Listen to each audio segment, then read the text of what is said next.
तो स्वागत है आपका हमारे ऑनलाइन एजुकेशन प्लेटफॉर्म माइस में। तो पिछली कक्षा में हम लोग पढ़े थे हम पदार्थ के भौतिक स्वरूप, और उसमें भी पदार्थ क्या है, पदार्थ के बारे में समझे। हमें उम्मीद है कि आप लोगों ने पिछली क्लास को देखा होगा, उसे पढ़ा होगा और उसका नोट्स बनाया होगा। आप अच्छे से नोट्स बनाते जाइए और उसको हम डेली पढ़ाएंगे और उसका रिवीजन कराएंगे। देखिए, हम यहाँ पे आए हैं तो ऐसा नहीं कि हम सिर्फ पदार्थ पढ़ाएंगे, हम लगभग 4-5 बुक जो मार्केट में चल रहा है, मार्केट का एग्जाम ट्रेंड सबका एनालिसिस करके आपको 40 मिनट में वो देंगे जो जिसके लिए हम कम से कम 5 से 6 घंटा मेहनत करते हैं। तो आप हम पे विश्वास बनाइए और हम पढ़ाते हैं, आप पढ़िए, उसका नोट्स बनाइए और एक अलग कॉपी रखिए। ठीक है, तो आइए देखते हैं आज का टॉपिक क्या है। पेन कहाँ है सर, काट दीजिएगा इसको। तो देखते हैं आज का टॉपिक है पदार्थ की अवस्थाएं। क्योंकि हम लोग कल के क्लास में पढ़े थे कि पदार्थ होता क्या है, पदार्थ के स्वरूप क्या है, उसी का एक पार्ट है कि पदार्थ कितने प्रकार के होते हैं। भाई हम लोग तो पदार्थ पढ़े थे, लेकिन आज हम लोग के पदार्थ की अवस्थाएं पढ़ना है। तो देखते हैं पदार्थ की कितनी अवस्थाएं होती है, हम लोग स्लाइड के माध्यम से देखेंगे। देखिए, पदार्थ की 3 मुख्य अवस्थाएं होती है। जो पदार्थ होती है उसकी अवस्थाएं 3 होती है, यानी कि वो 3 प्रकार की होती है। पहला होता है ठोस, दूसरा होता है द्रव और तीसरा होता है गैस। इन तीनों पदार्थ की अवस्थाएं की अलग अलग विशेषताएं हैं, अलग अलग प्रकृति है। उन एक एक चीजों को हम बारी बारी से पढ़ेंगे, अच्छे से समझेंगे। आप ध्यान से पढ़िए और कॉपी लेकर नोट्स बनाते रहिए। तो देखते हैं हम लोग पदार्थ की पहली अवस्था ठोस को। देखिए, पदार्थ अपने कणों की विशेषताओं और उनके बीच की दूरी के कारण मुख्य रूप से 3 अवस्थाओं में पाया जाता है। जो मैंने पहले ही आपको बता दिया कि पदार्थ के 3 अवस्थाएं होती है। वो पहली अवस्था है ठोस, दूसरी है द्रव और तीसरी है गैस। देखिए, यहां मैंने पिक्चर के माध्यम से भी बताया है। ये ठोस है,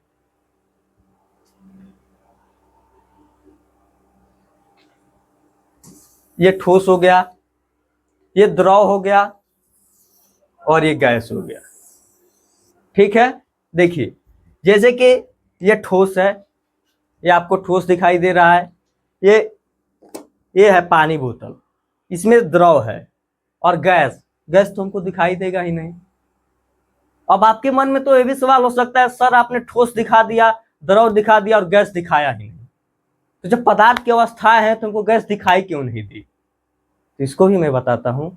क्योंकि देखिए, पदार्थ मैंने कल बताया था पदार्थ के भौतिक स्वरूप के बारे में, वैसे ही जो गैस के कण है सर, वो एक दूसरे से इतने अलग अलग होते हैं जिसपे प्रकाश पड़ती है और प्रकाश अपवर्तित नहीं होती है। अब आप पूछिएगा अपवर्तित क्या होता है, तो उसको हम लोग धीरे धीरे आगे क्लास में पढ़ेंगे, लेकिन बस आप इतना समझ लीजिए कि उस पर प्रकाश पड़ता है और वापस नहीं आता है। प्रकाश जैसे पड़ता है वैसे चल जाता है, तो हमको गैस दिखाई नहीं देता। गैस हमारे वातावरण में मौजूद है, जैसे ऑक्सीजन हो गया, CO2 हो गया, हाइड्रोजन हो गया, मेरी बहुत प्रकार के गैस है। ठीक है, आपको यहां तक क्लियर हो गया? तो आगे बढ़ते हैं। देखिए, ठोस अवस्था के कुछ प्रमुख गुण है, उसको हम लोग देखेंगे। जैसे ठोस अवस्था का प्रमुख गुण, यह एक निश्चित आकार का होता है। ठीक है, इनका आकार नहीं बदलता है। जैसे कि मान लीजिए ये बॉक्स है, ये एकदम निश्चित आकार का, इसका आकार कभी नहीं बदलेगा। यही एक ठोस की विशेषता है। ठीक है, दूसरी विशेषता है स्पष्ट सीमाएं। इनकी सीमाएं तय होती है, यानी ये है कि जो ठोस है उसको हम बदल नहीं सकते, जो उसकी सीमा है वो तय होती है। यानी कि ये बॉक्स है, ये कितना लंबा है, कितना चौड़ा है, कितना मोटा, इसकी सीमाएं तय है। अब ऐसा नहीं है कि ये ठोस है तो हम इसको दाब के इसका सीमा चेंज कर दे, नहीं। तो इसकी जो सीमाएं होती है वो एक निश्चित होती है। तीसरा है नगण्य संपीड्यता, निश्चित आयतन। इसका जो आयतन होता है, पिछली क्लास में हम लोग ने आयतन के बारे में पढ़ा था, तो जो इसका आयतन होता है वो भी निश्चित होता है, इसको भी हम लोग बदल नहीं सकते हैं। ठीक है, नगण्य संपीड्यता। अच्छा, आप लोग के मन में एक सवाल आते होते है कि सर संपीड्यता क्या होता है? आप लोग के लिए तो नया नया बात होगा संपीड्यता। तो आइए हम बताते हैं संपीड्यता क्या होता है।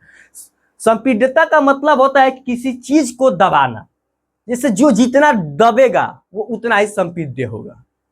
ठीक है, तो जो ये ठोस होता है ना, ये संपीड्य नहीं होता है, क्योंकि ये जो है एक बॉक्स है, ये ठोस है, और इसको हम लोग कितना भी दबाएंगे ना ये बदलेगा ना, ये ऐसा नहीं है कि ये धंस जाएगा, टूट जाएगा लेकिन धंसेगा नहीं। तो यही है संपीड्यता, और इसमें संपीड्यता नहीं होती है। ठीक है, आपको समझ में आया? और नहीं समझ में आया तो कमेंट कीजिएगा, हम उसको अच्छे से और समझाएंगे। देखिए विशेष तथ्य, अब तो ये हो गया प्रमुख गुण। ठीक है, थोड़ा मोड़ा ना हर चीज में कुछ विशेष बात होती है, तो विशेष बात भी हम आपको बताएंगे, ऐसा नहीं कि बस ऐसे ऐसे चल जाए, कुछ विशेष बात भी सीखते रहिए, आपके लिए काम आएगा। देखिए बाह्य बल लगाने पर ठोस टूट सकते हैं लेकिन आकार नहीं बदलते हैं, यानी कि जो ठोस होता है ना बहुत जिद्दी होता है, वो जैसा है वैसे ही रहेगा, वो बदलेगा नहीं। जैसे आप लोग हैं, जैसे बैठ के पढ़िए, नहीं बैठ के नहीं पढ़िएगा, सोए से पढ़ रहे हैं, किताब खोलिए कॉपी खोलिए उसके साथ पढ़िए, तो वैसे ही ठोस है, एकदम अपने बात पे है भाई, हम टूट जाएंगे लेकिन बदलेंगे नहीं। ठीक है, ये इसका एक विशेष तथ्य है, इसीलिए ये ढीढ़ होता है। ढीढ़ मतलब समझते हैं? नहीं समझते हैं? ढीढ़ मतलब जिद्दी, ये जिद्दी नहीं होता है, वैसे ही ढीढ़ साला इतना ठोस जिद्दी है ना कि टूट जाए लेकिन बदली ना। ठीक है, तो एक ढीढ़ होता है, कौन एक दूसरे के बहुत आसपास होते हैं और आकर्षण बल बहुत मजबूत होता है। तो ये भी तो हो सकता है कि काहे इतना जिद्दी है, काहे इतना ढीढ़ है ठोस, इसका भी कारण है जो इसके पदार्थ, जो मैंने पिछले क्लास में बताया था कि पदार्थ कणों से मिलकर बना होता है, तो जो ठोस के कण है ना वो इतने आसपास हैं कि उसमें दबने का जगह ही नहीं है, तो है एकदम जहाँ है संपीड्यता नहीं है उसमें, तो जहाँ पे है वहां पे अस्थाई है, इसीलिए वो होता है कि वो दबते नहीं है। ठीक है, अब आकर्षण बल बहुत मजबूत होता है, जो उसके कण रहता है ना वो बहुत मजबूती से एक दूसरे को पकड़ रहता है। ठीक है, तो ठोस की अवस्था के बारे में, ठोस की एक अवस्था हम लोग देख लिए ठोस के बारे में, इसको हम हट जाते हैं, स्क्रीनशॉट लेना हो तो ले लीजिए और इसका प्रॉपर नोट्स बनाइए आप, क्योंकि रिवीजन के लिए भी अच्छा रहेगा। ठीक है, अब देखते हैं दूसरा पदार्थ की दूसरी अवस्था है। ठीक है, ठोस अवस्था, कुछ अपवाद और उनके गुण। आदमी कोई हो, गुण होगा तो कुछ अपवाद भी होगा, होता है ना ऐसा, तो वैसे ही ठोस भी है, इसके बारे में तो हम लोग पढ़ लिए, लेकिन इसमें कुछ अपवाद है, तो ये अपवाद को भी देखते हैं। आप अच्छा, अपवाद मतलब क्या होता है? अपवाद भी एक शब्द है, आप लोगों के पास एक नया शब्द है अपवाद। देखिए आप लोग अभी बच्चे हैं, छोटे छोटे चीजों को देखिएगा, छोटे छोटे शब्दों को पढ़िएगा, वो आगे आपके एग्जाम में लिखने में काम आएगा। ठीक है, तो हम अपवाद के बारे में बताते हैं। अपवाद वो चीज जो सबसे हट के होता है, जैसे आप ही में होगा कोई चीज, केहू में ना होगा, वो खाली आप ही में होगा, वह चीज अपवाद है।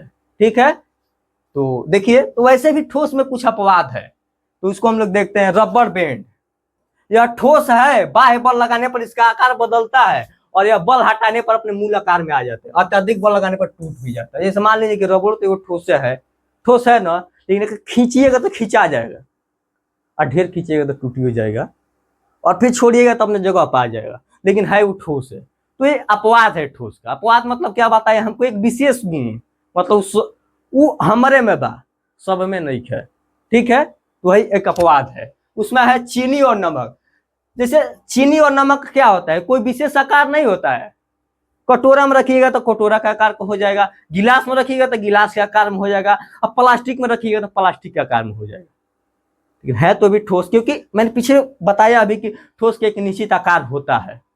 लेकिन यहाँ तो आप पूछ सकते हैं सर चीनी का तो कोई आकार नहीं होता है, हम गिलास में लगाए तो गिलास ही जैसे हो गया है, इसी को तो अपवाद बोलते हैं, क्योंकि उसका एक अलग गुण है। देखिए चीनी और नमक जिसे जिस बर्तन में रखा उसी का आकार ले लेते हैं, फिर भी ये ठोस है। क्यों? क्योंकि इनके जो क्रिस्टल होते हैं ना उसका आकार निश्चित होता है। ऐसा थोड़ा है कि आप गिलास में डालिएगा तो चीनी का कड़वा होता है वो बदल जाएगा, नहीं ना बदलेगा, वो निश्चित है। वैसे मैंने पदार्थ की संरचना के बारे में ही बताया था कि पदार्थ छोटे छोटे कणों से मिलकर बना है, वैसे भी है चीनी छोटा छोटा कण है, वो तो नहीं बदलेगा, तो ये एक अपवाद है। देखिए स्पंज, यह ठोस है लेकिन संपीड्य है, क्योंकि इसमें छोटे छोटे छिद्र होते हैं जिनमें हवा भरी होती है, दबाने पर हवा बाहर निकलती है। अभी तो मैंने बताया था आपको कि ठोस में संपीड्यता नहीं है, लेकिन आपके सामने आ गया स्पंज, और स्पंज है एक ठोस है, इसमें एक संपीड्यता भी है। अच्छा, स्पंज देखे हैं? नहीं देखे हैं। वो जो रसगुल्ला खाते हैं अभी आए शादी में जाके और रसवा गार के निकाल देते हैं, उसी को स्पंज बोलते हैं। कैसे दाबते हैं तो पूरा रसुआ एकदम चिपक जाता है, लेकिन है ठोस, ऐसा थोड़े द्रव है कि पानी में बह जाएगा। वो रसगुल्ला तो खा लेते हैं आप, तो वही स्पंज है। तो उसका एक अपवाद है कि स्पंज है, उसको दाबने पर उसका आकार बदल जाएगा, फिर छोड़िएगा तो उस पर आ जाएगा, क्योंकि उसमें छोटे छोटे छिद्र होते हैं। तो हमने ठोस अवस्था के कुछ अपवाद भी पढ़ लिया, तो इसका आप लोग स्क्रीनशॉट ले सकते हैं या अपने नोट्स में अच्छे से लिख लीजिएगा। आगे देखते हैं। अब ठोस देख लिए, अब हम लोग देखेंगे द्रव। द्रव क्या होता है, तो आइए देखते हैं। द्रव के भी कुछ गुण है। प्रमुख गुण है निश्चित आकार नहीं, ये उसी बर्तन का आकार ले लेते हैं जिसमें रखे जाते हैं। जो द्रव है ना, इसका कोई निश्चित आकार नहीं है। जैसे ठोस का एक निश्चित आकार था, जैसा था वैसे ही रहेगा, टूट जाएगा, बदलेगा नहीं। लेकिन जो द्रव है वो वैसा ही का वैसा ही सेम रहेगा। जैसे इस बोतल में पानी, वैसा का वैसा सेम नहीं रहेगा, बदलते रहेगा। जैसे इस बोतल में पानी है तो बोतल जैसा है, और गिलास में डाल देंगे तो गिलास जैसा होगा। मतलब कहने का यह है कि ये जहां जैसे तहां तैसे, जहां जाए उजा सेट हो जाए। ये ठोस जैसा जिद्दी नहीं है कि टूट जाए लेकिन बदलम ना। तो देखिए, यही एक द्रव का एक गुण हो गया कि ये उसी बर्तन का आकार ले लेते हैं जिसमें रखे जाते हैं। अनिश्चित आयतन, इनका आयतन नहीं बदलता है। 1 लीटर पानी किसी बर्तन में 1 लीटर ही रहेगा, यानी कि आकार बदल जाएगा लेकिन आयतन नहीं बदलेगा। आयतन मतलब समझते हैं, मान लीजिए मात्रा, मतलब इसका जो मात्रा, ऐसा थोड़े है कि 1 लीटर पानी बोतल में रखेंगे तो दूसरा हो जाएगा, गिलास में रखेंगे तो 900 ग्राम ml हो जाएगा, नहीं। तो आयतन निश्चित रहता है लेकिन आकार निश्चित नहीं रहता है, ये इसकी एक विशेषता है। अब आगे देखते हैं बहाव। इनमें बहाव होता है और इनका आकार बदलता रहता है। यानी कि जो गैस है ना, इसके कण इतने बाहर होते हैं सर कि ये बहाव आ जाते हैं। जैसे पानी यहाँ पे गिरा है तो बहने लगेगा, ठीक है। तो ये है एक, इनमें बहाव होता है और इनका आकार बदलता है। तब बहने लगेगा पानी तो कभी नाली का रूप लेगा, पाइप में डाल दीजिएगा तो पाइप का रूप ले लेगा, तो वही है सेम, ठीक है। लेकिन इसमें भी जैसे में हम लोग ने ठोस को पढ़ा कि ठोस में कुछ विशेष तथ्य होते हैं, वैसे ही द्रव में भी कुछ विशेष तथ्य हैं। इसको कहाँ छोड़ेंगे, इसको भी देख लेते हैं। आइए देखते हैं। ये दृढ़ नहीं होते हैं बल्कि तरल होता है। मतलब जैसे ठोस जिद्दी था, ये जिद्दी नहीं है। ये है कि भैया हमको जैसे आप रखिएगा वैसे रख लेंगे, बस आप रखिए, ठीक है। द्रव में संपीडता ठोस की तुलना में थोड़ी अधिक लेकिन गैसों से बहुत कम होती है। यानी कि जैसे हम लोग ठोस में पढ़ते कि इसमें संपीडता नहीं होती है, दबाइएगा तो टूट जाएगा लेकिन धंसेगा नहीं, लेकिन वैसे नहीं है द्रव में। द्रव में संपीडता है, थोड़ा सा है, ठीक है। जो ठोस होता है ना उससे थोड़ा सा अधिक है, मतलब है लेकिन गैस से कम है। कणों के बीच आकर्षण बल ठोस से कम होता है, इसलिए कण स्वतंत्र रूप से गति करते हैं। जो ठोस में जो कण के बीच का आकर्षण बल था वो बहुत मजबूत था, एक दूसरे को बांधे था, तो कहीं हिलने नहीं दे रहा था। लेकिन जो ये द्रव है ना, इसका आकर्षण बल थोड़ा उससे ठोस से कम होता है, इसीलिए पानी देखते हैं हिलते रहता है, स्टेबल होता है, अस्थायी होता है, नहीं होता है। तो इसका जो कण होता है ना, इसका आकर्षण बल ठोस से थोड़ा कम होता है, इसीलिए स्वतंत्र रूप से गति करते हैं, ठीक है। तो हम लोग द्रव अवस्था के बारे में पढ़ लिए, तो इसको भी लिख लीजिए आप लोग, वीडियो पॉज करके लिख लीजिएगा। हम आगे देखते हैं।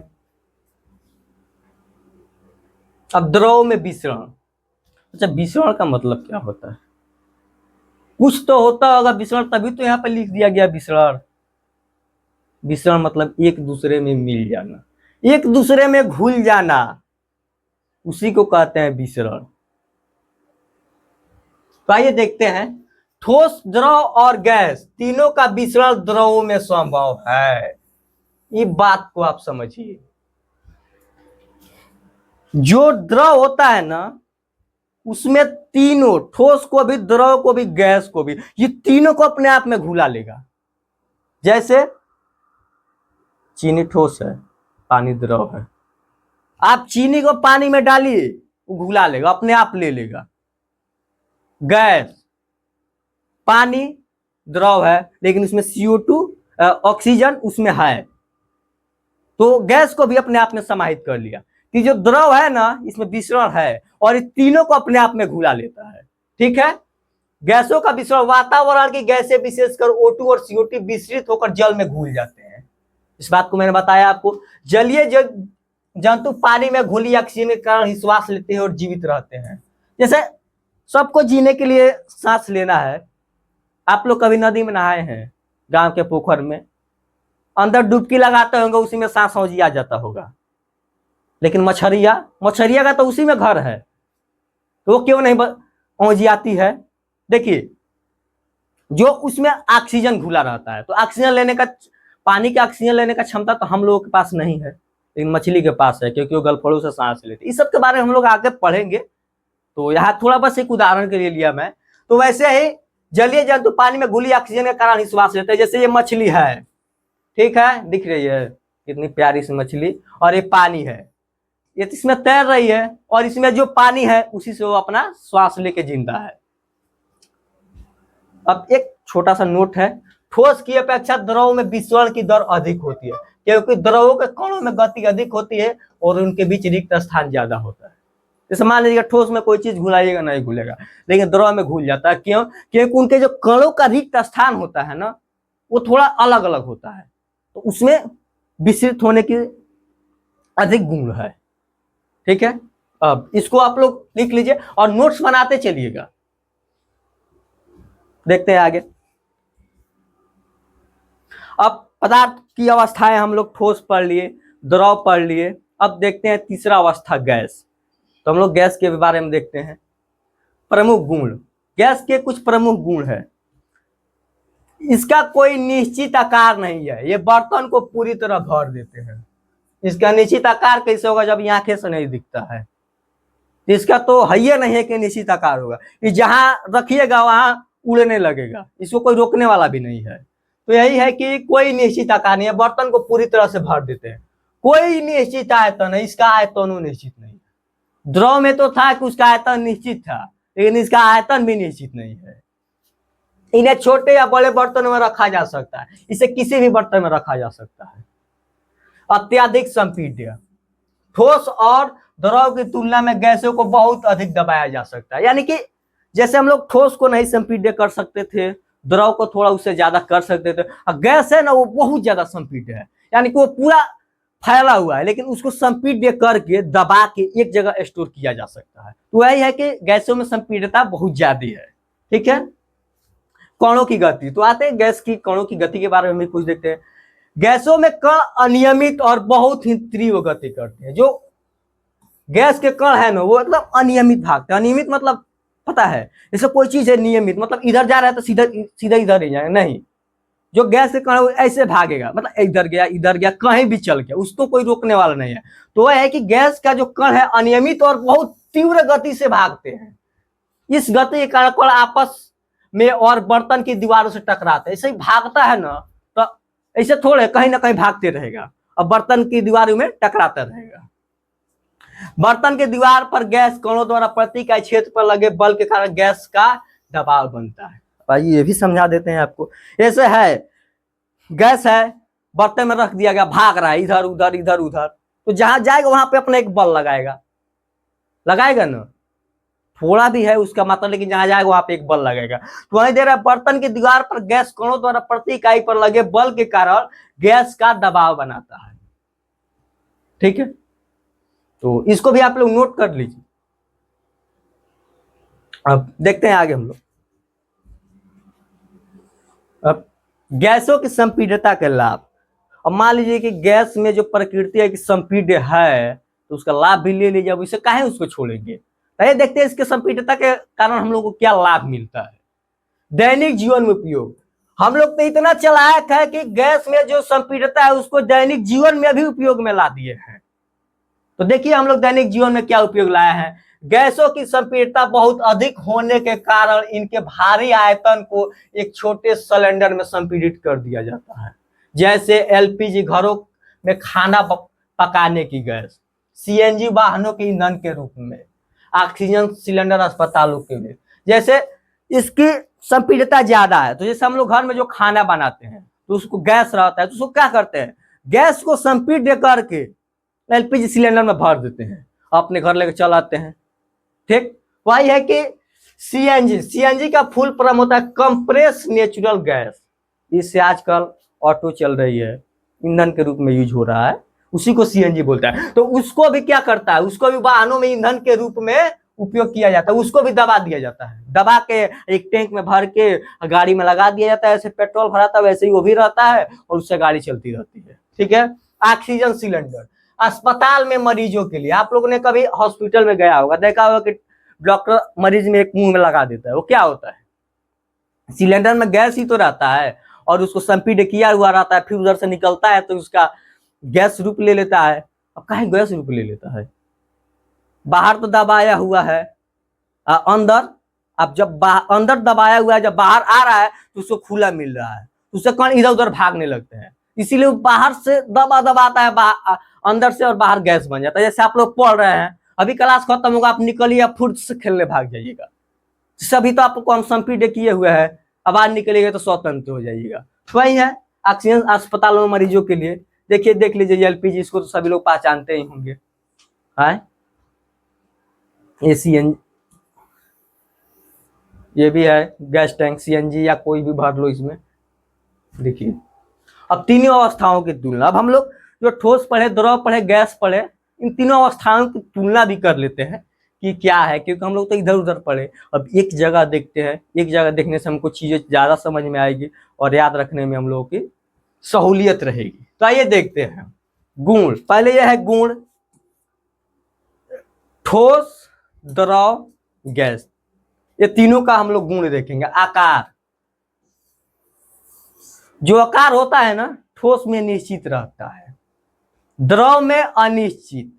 पहले ही बताएं कि द्रव का जो है वो अनिश्चित रहता है, बर्तन जैसे, यानी पानी गिलास में रखिएगा तो गिलास जैसा हो जाएगा, बाल्टी में रखिएगा तो बाल्टी जैसा रहेगा। तो वही द्रव का बर्तन जैसा इसका आकार रहता है। गैस, गैस अनिश्चित, गैस तो भैया एकदम पगलाइल है भागने के लिए, कहीं रखिएगा रुकेगा नहीं, उसको रखने के लिए संपीड्य करना पड़ेगा। तो वही गैस का जो आकार होता है वो अनिश्चित होता है, इसका कोई निश्चित नहीं है किस आकार का होगा। आयतन, आयतन मतलब वॉल्यूम, मात्रा, 1 किलो 2 किलो 3 किलो वो है। तो देखिए, ठोस का निश्चित होता है, द्रव का भी निश्चित होता है, 1 लीटर पानी है तो कहीं रखिए, बाल्टी गिलास बोतल कहीं रखिए 1 लीटर होगा। और गैस, गैस का अनिश्चित रहता है, तो पता ना उड़ते रहेगा, आपको पकड़ाएगा नहीं, तो गैस का आयतन अनिश्चित होता है। संपीड्यता, संपीड्यता मतलब दबाने की, मतलब दबाना। तो ठोस, ठोस में होता ही नहीं, एकदम नगण्य होता है, दबे नहीं करेगा, टूट जाएगा लेकिन हिलेगा नहीं। और द्रव, द्रव में होता है बहुत कम होता है, गैस बहुत ज्यादा, इसीलिए तो बहुत ज्यादा गैस को हम लोग एक सिलेंडर में भर देते हैं। और कणों के बीच आकर्षण बल, पिछली कक्षा में आकर्षण बल कणों के बारे में पढ़ाए थे, वही ठोस द्रव गैस की तुलना कर रहे हैं आज।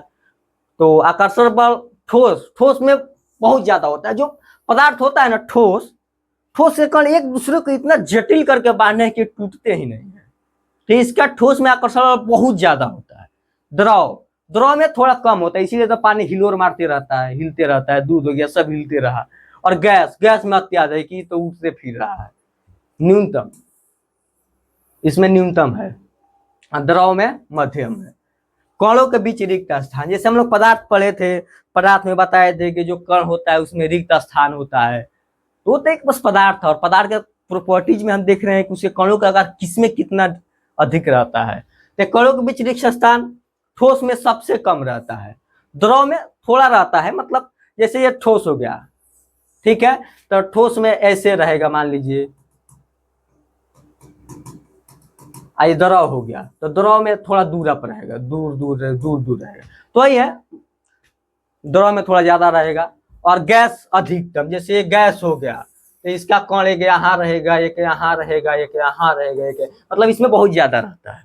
तो आप लोग अच्छे से समझ लिए होंगे तीनों अवस्थाओं की तुलना, इसका, इसको भी लिख लीजिए, देखते हैं आगे। क्या पदार्थ अपनी अवस्था को बदल सकता है? अब जैसे बहुत चीज आपके मन में सवाल आता होगा कि आप तो पढ़ा दिए कि ठोस बदलता नहीं है, लेकिन हम तो देखते हैं कि लोहा को पिघला के तलवार बना दिया जाता है, तो वो कैसे? आइए इसका भी समाधान करते हैं कि वो कैसे। तो वही है कि क्या पदार्थ अपनी अवस्था को बदल सकता है? देखते हैं बदलता है कि नहीं बदलता है। जैसे तापमान परिवर्तन का पदार्थ प्रभाव, यानी कि पदार्थ में हम तापमान बदलेंगे, यानी पदार्थ को गर्म करेंगे, ठंडा करेंगे, देखते हैं उस पर क्या प्रभाव होता है। ठोस, द्रव, गैस तीनों है।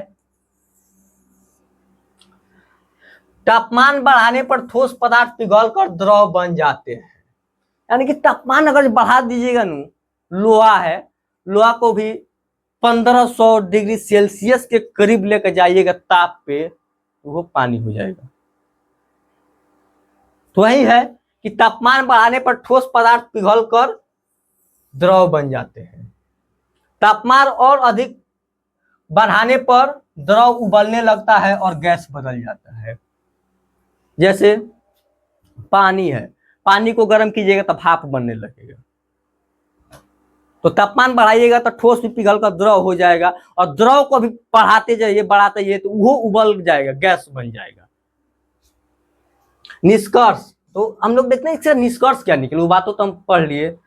जब देखते हैं तापमान देकर पदार्थ की अवस्थाओं को एक से दूसरी अवस्था में बदला जा सकता है, यानी कि जो हम लोगों ने पढ़ा कि क्या पदार्थ की अवस्थाएं बदल सकती है, तो उसका यही निष्कर्ष निकला इतना हम लोग को उदाहरण पढ़ने के बाद, कि तापमान देकर पदार्थ की अवस्था को एक दूसरी अवस्था में बदला जा सकता है। ठीक है, जैसे पानी है, यहाँ पे गैस फ्लेम में उबल रहा है, और उबलते जाएगा तो गैस बन के उड़ जाएगा। ठीक है, आइए देखते हैं अब गलनांक और क्वथनांक। ये बहुत इंपॉर्टेंट चीज है, थोड़ा समझ में भी, आप लोग तो बच्चे हैं, थोड़ा समझ में भी कम आएगा, लेकिन हम लोग समझेंगे इसको। गलनांक होता क्या है? गलनांक और क्वथनांक, ये दो शब्द आपको कंफ्यूजन डाल सकती है, लेकिन अभी हम आपको कंफ्यूज नहीं रहने देंगे, और आज ऐसा बताएंगे कि आप हमेशा समझ जाइएगा। ठीक है, गलनांक होता क्या है?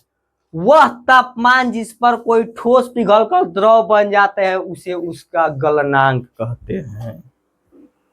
कोई ठोस है जैसे बर्फ, उसको जिस तापमान पे पिघलकर पानी बनना है उसी तापमान को हम उसका गलनांक कहते हैं। जैसे बर्फ को 0 डिग्री सेल्सियस पर लाइएगा तो पानी बन जाएगा, वही गलनांक है। मतलब गलनांक मतलब बुझे ना, कितनों कठोर है, बस उसकी गलने की प्रवृत्ति को गलनांक कहते हैं। मतलब वो जिस ताप पर गल के पानी हो जाएगा उसी को गलनांक कहते हैं। ठीक है, तो वह तापमान जिस पर कोई ठोस पिघल कर द्रव बन जाता है उसे उसका गलनांक कहते हैं।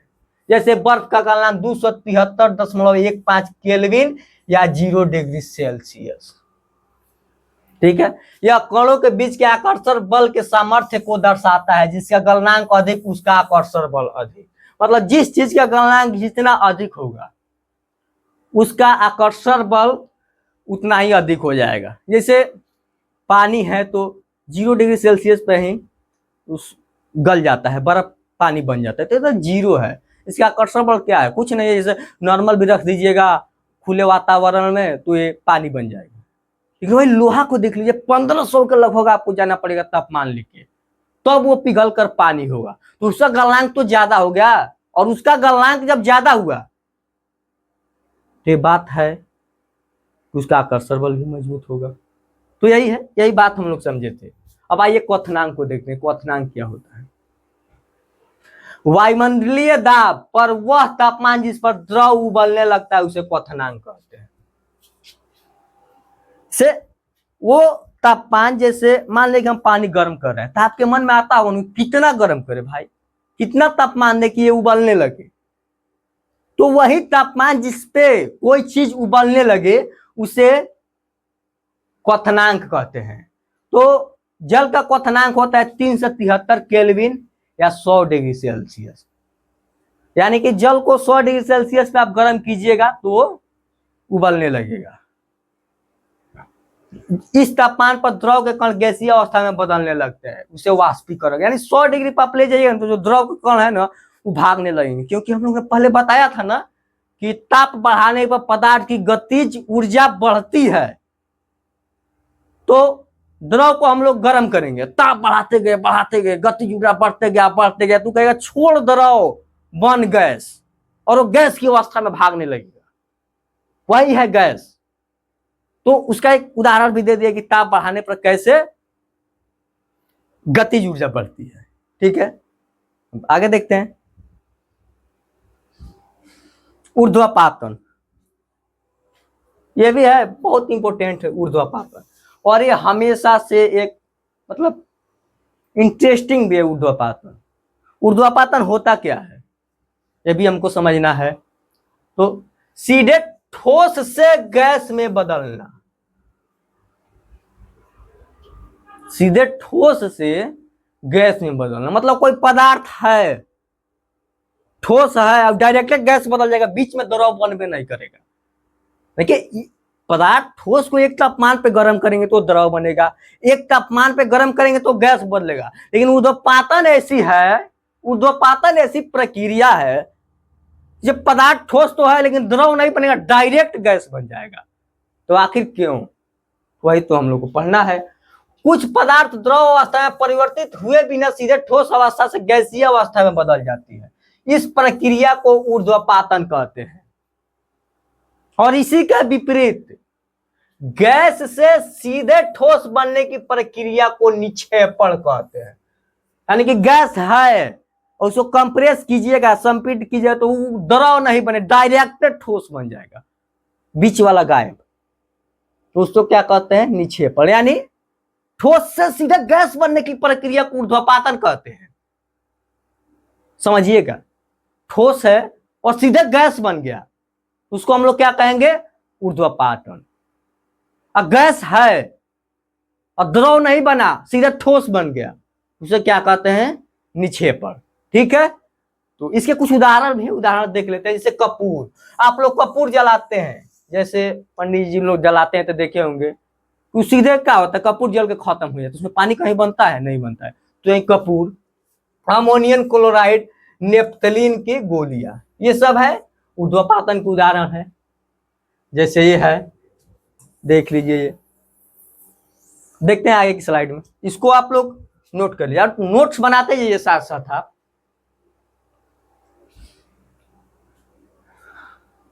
दाब प्रभाव एवं वाष्पीकरण, ये भी एक अलग टॉपिक है, दाब का प्रभाव एवं वाष्पीकरण।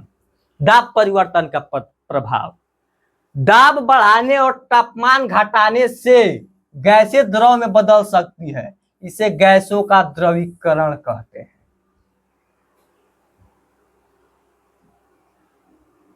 जैसे दाब बढ़ाइएगा और घटाइएगा ना, तो होगा क्या,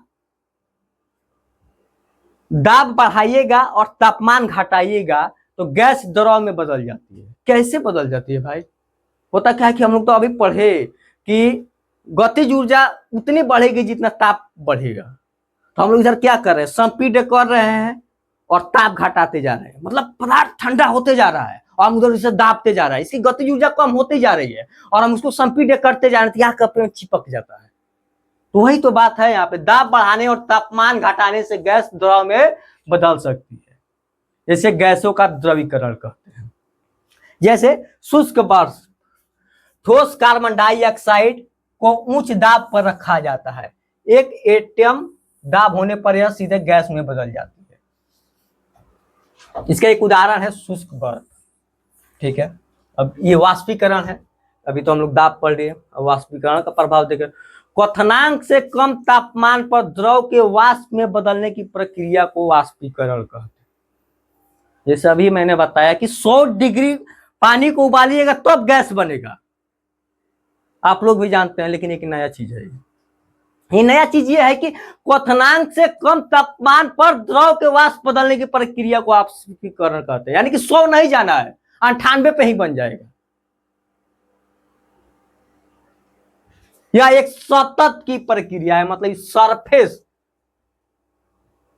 वाष्पीकरण से शीतलता उत्पन्न होती है, जैसे मटके का पानी ठंडा होना। जैसे मटके में पानी रखते हैं हम लोग, होता क्या है, पानी बाहर छिद्र पे आ जाती है और पानी ठंडा रहती है, तो एक वाष्पीकरण का वो उदाहरण है मटके का पानी ठंडा होना। ये बात आपको समझ में आई होगी, और इसको भी आप लोग नोट्स में लिख लिए। नोट्स एकदम बनाते चलिए, 2 कलम रखिए, काला, लाल, हरा, जो मन हो, जो पसंद हो, आप ही को तो पढ़ना है, जिससे आपको पढ़ने में दिल लगे, अच्छा लगे, बार बार पलटने का मन करे, और उसे आप पलटते रहिए, देखते रहिए।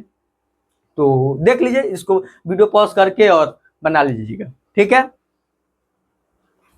वाष्पीकरण के कारण शीतलता, यानी कि जो वाष्पीकरण होता है ना, उसके कारण शीतलता भी होती है। शीतलता मतलब ठंडक, ठीक है। तो देखते हैं कैसे शीतलता होती है। वाष्पीकरण हो गया तो भाई ठंडा कैसे हो गए, ये चीज हम देखते हैं। वाष्पीकरण के दौरान कम हुई ऊर्जा को पुनः प्राप्त करने के लिए द्रव के कण अपने आसपास से ऊर्जा अवशोषित कर लेते हैं, से आसपास ठंडक हो जाती है। वाष्पीकरण कब होता है? जब ज्यादा तापमान होता है। तो भाई कोई गर्मी में रहेगा तो सोचेगा थोड़ा ठंडा मिल जाए ना, तो वही वाष्पीकरण होता है। तो जो उसके आस पदार्थ के कण है ना, अपने पास से ऊर्जा अवशोषित कर लेते हैं, इससे आसपास ठंडक हो जाती है।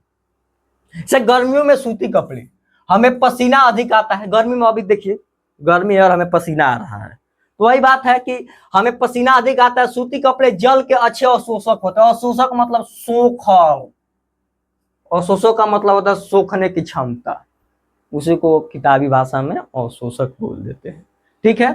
पसीना आसानी से वाष्पिक होता है और हमारे शरीर को ठंडक मिलता है। यानी सूती का कपड़ा पहनते हैं, पसीना हुआ है, कपड़ा पसीना का सूख लिया तो उससे हमको ठंडक मिला। मटके का पानी, मटके वाला तभी बताया, मिट्टी के बर्तन में छोटे छोटे छिद्र होते हैं, पानी रिस कर बाहर आता है और वाष्पीकृत हो जाता है, इससे मटके के अंदर का पानी ठंडा हो जाता है। और यहां तक आप लोगों को समझ में बातें आई होंगी। और रसायन शास्त्र का पहला चैप्टर खत्म हुआ यहाँ पे। और इससे जो भी क्वेश्चन बनेंगे, ऑब्जेक्टिव, लघु उत्तरीय, अति लघु उत्तरीय, दीर्घोत्तरीय, उसको हम कल आपको कराएंगे। तो ठीक है, धन्यवाद। पढ़ा ठोस, द्रव और गैस। इसके अलावा भी पदार्थ की 2 अवस्थाएं होती है, प्लाज्मा और बोस-आइंस्टाइन कंसेंट्रेट। तो इसके बारे में हम देखने की प्लाज्मा क्या है। प्लाज्मा बस ये है कि कोई भी वस्तु हो उसको ज्यादा तापमान पे गर्म कर दिया जाए तो प्लाज्मा हो जाती है। और बोस-आइंस्टाइन है कि कोई भी वस्तु हो उसको एकदम न्यूनतम तापमान -273 डिग्री सेल्सियस पे अगर हम ठंडा कर दे तो उसको बोस-आइंस्टाइन कंसेंट्रेट करते हैं।